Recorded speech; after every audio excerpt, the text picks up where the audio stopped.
Bangladesh south আফ্রিকার test সিরিজের খবর।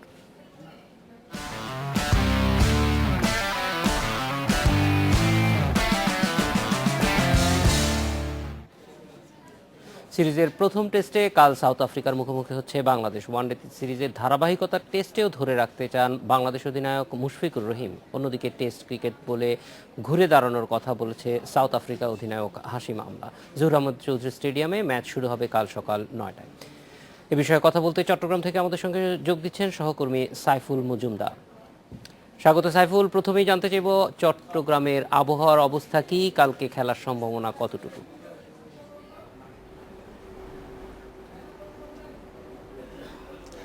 চট্টগ্রামে গত কয়েকদিন ধরে বৃষ্টি হচ্ছে এবং আবহাওয়ার পূর্বাভাসে যে টেস্টের 5 দিন সময় আছে, সেই 5 দিনও বৃষ্টির সম্ভাবনা আছে। আজকে সকালেও কিন্তু বৃষ্টি হচ্ছিল।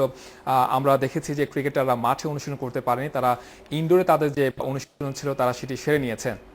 তো যেটি হচ্ছে আবহাওয়ার পূর্বাভাসে যেহেতু বৃষ্টির সম্ভাবনা আছে এবং কালকে ম্যাচের আগেও বৃষ্টির সম্ভাবনা আছে, তো আসলে এটা একটা বৃষ্টির সংখ্যা যেহেতু আছে, তো আমরা দেখেছি যে লাস্ট সিরিজে ভারতের বিপক্ষে যে একটি টেস্ট ছিল, ফতুল্লা টেস্ট, সেখানে বৃষ্টির বাগড়া ছিল এবং সেই বৃষ্টিতে কিন্তু ম্যাচের 5 দিনের অধিকাংশ সময় কিন্তু বৃষ্টিতে চলে গিয়েছিল।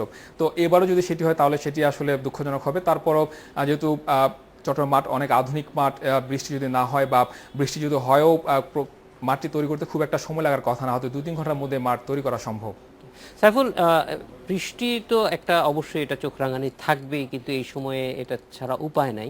কিন্তু আমরা জানি যে চট্টগ্রামের যে পিচ সাধারণত স্পিন ফ্রেন্ডলি পিচ থাকে, এইবার কিরকম আচরণ আশা করছেন পিচ দেখে? আমি এই বিষয়ে আজকে এখানকার যে পিচ কিউরেটর জহুর আহমদ চৌধুরী স্টেডিয়ামের জাহিদ রাজা বাবু, তার সাথে কথা বলেছি। তিনি যেটি জানিয়েছেন যে আসলে গত 4-5 দিনের বৃষ্টিতে কিন্তু তারা কিন্তু উইকেট থেকে কাভার সরাতে পারেননি। তারা আসলে উইকেটটি এখনও ওইভাবে প্রস্তুত করতে পারেননি। গতকাল রাতে তারা বিকাল থেকে রাত 8টা পর্যন্ত তারা মাঠটি তৈরি করার চেষ্টা করেছিলেন, তারপরও এরপরে বৃষ্টি হয়েছে, তো আসলে কাভার ওইভাবে সরাতে পারেন দেখে আসলে উইকেটটি ওইভাবে তৈরি করতে পারেন। তবে তিনি যেটি জানিয়েছেন যে 3 নম্বর উইকেটে খেলা হবে এবং এই উইকেটে আগে যে দুটি টেস্ট হয়েছে, নিউজিল্যান্ড এবং শ্রীলঙ্কা, তাদের বিপক্ষে বাংলাদেশ ড্র করেছিল এবং সর্বশেষ হচ্ছে জিম্বাবুয়ের বিপক্ষে যে টেস্টটি হয়েছিল সেখানে বাংলা জিতেছিল এবং ওই ম্যাচগুলোতে আমরা দেখেছি এটি ব্যাটিং সহায়ক উইকেট ছিল এবং তাদের লক্ষ্যটা থাকবে হয়তো ব্যাটিং উইকেট অর্থাৎ স্পোর্টিং উইকেট তৈরি করা, যেখানে ব্যাটসম্যানরাও সুবিধা পাবেন এবং বোলাররাও সুবিধা পাবেন, অর্থাৎ ব্যাটসম্যান এবং বোলারদের দিক বিবেচনা করে তারা উইকেটটি তৈরি করার চেষ্টা করবেন। সাইফুল, বাংলাদেশের একাদশ কেমন হবে এই কোনো ধারণা পেয়েছেন কিনা?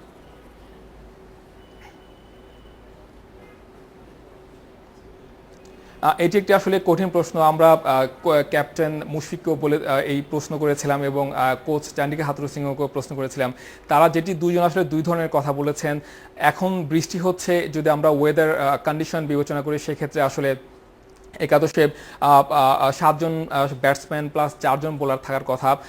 3 জন পেসার সেখানে দাবি রাখে যে যেহেতু উইকেট আসলে কাভার ঢাকা ছিল বৃষ্টির কারণে, ড্যাম উইকেট, সেখানে পেস বোলাররা সহায়তা পান, সেক্ষেত্রে 3 জন পেস বোলার নেয়ার দাবি রাখে। তবে চান্ডিকা হাথুরু সিং যেটি জানিয়েছেন যে তাদের মাথায় অবশ্যই কন্ডিশন বিবেচনা থাকবে, তবে তাদের যে স্ট্রেংথ, বাংলাদেশ দলের স্ট্রেংথ কিন্তু স্পিন, সেক্ষেত্রে হয়তো মুস্তাফিজের অভিষেক কালকে নাও হতে পারে যদি তারা সামর্থ্যের দিক বিবেচনা করেন, অর্থাৎ মুস্তাফিজের জায়গায় জুবাইর হোসেন লিখনকে রাখতে পারেন এবং তাইজুল, অর্থাৎ 2 জন স্পেশালিস্ট স্পিনার এবং 2 জন স্পেশালিস্ট ফাস্ট বোলার রাখবেন, সঙ্গে কিন্তু সাকিবুল হাসান আছেন, মাহমুদুল্লাহ থাকবেন।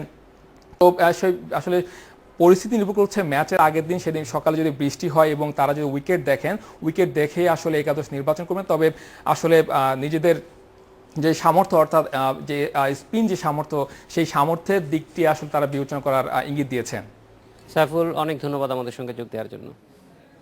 এই ছিল আজকের এডিটর স্পিকে। আমন্ত্রণ আমাদের পরের আয়োজনে।